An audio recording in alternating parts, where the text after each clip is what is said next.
Hello guys, good morning again. Ayan, so welcome back po sa ating YouTube channel. Ang i-update ko ngayon guys, ito pong dalawang steel ng Pampanga at steel ng Pangasinan. So bali po kanina ko pa po yung na-update yung Cagayan Valley.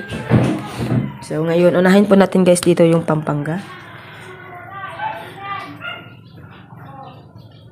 Nagpumpi ang kasi nagdos. Okay, 30-20.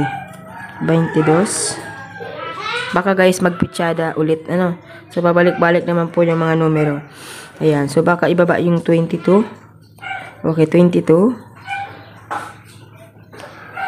19. 19 guys galing dito sa G's.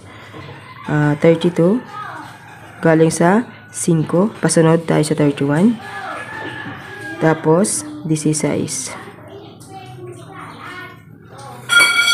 Okay guys, 16 po galing sa 34. Sumada po ng 7. Okay, wag lang mag 7 kasi wala tayong 7 dyan. 16 ang 7 natin. Okay, next natin ay steel ng Pangasinan.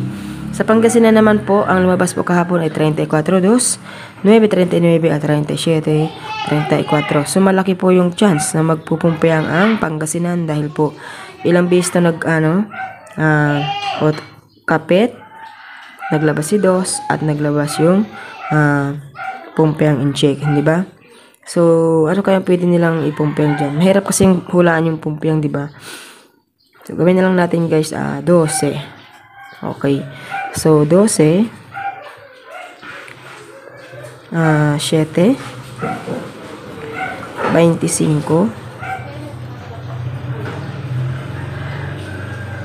21. Okay. So, ayan.